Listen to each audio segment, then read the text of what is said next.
Talk to the Hands is with us once again. Hans, good morning. How you doing? I am. Every week. You are? I Yeah. know.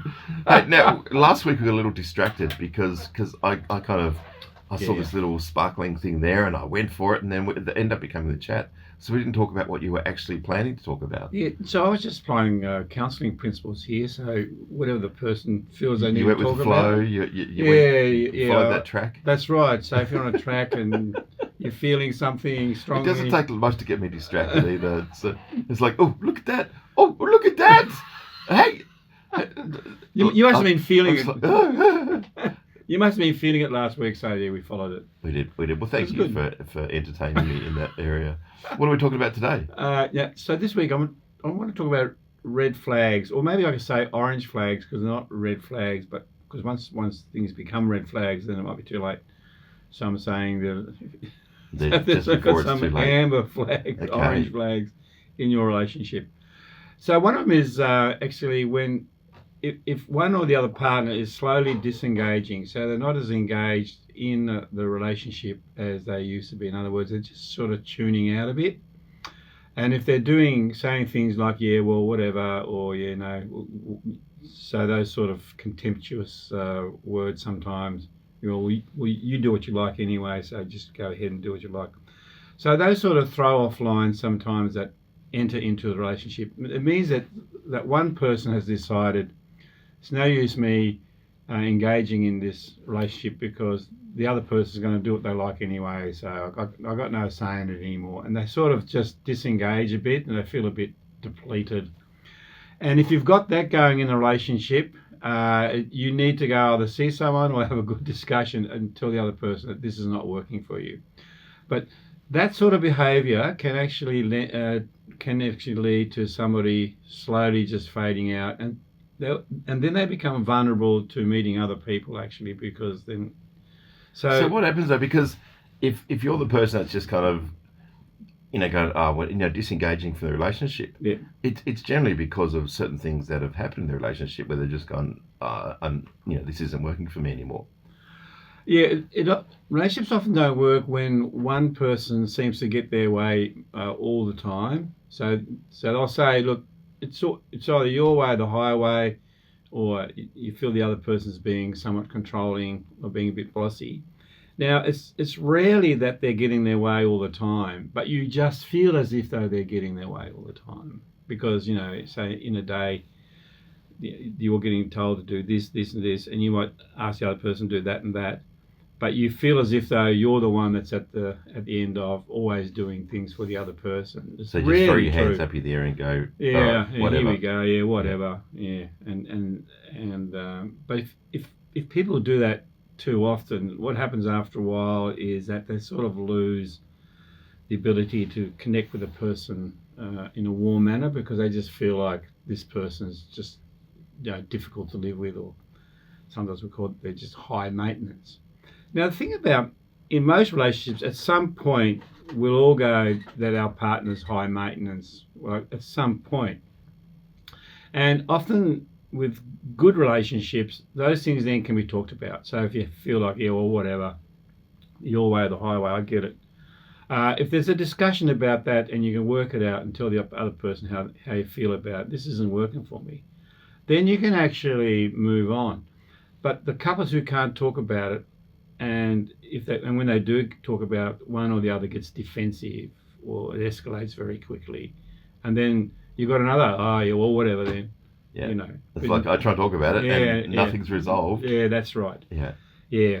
So if that's happening in your relationship, that's not, you really need to do something. If you want to stay in it, you really need to work on that. Maybe see a therapist, because those sort of things end up just creating this rift between couples if they can't repair it. So a lot of couples can repair that sort of thing happening, but some can't. So often you'll hear couples after they're split up, they'll just say we just kind of grew apart, and it kind of almost sounds like what you're talking about there. You grow apart because what happens is that the warmth goes out of the relationship. So there's not the tenderness goes.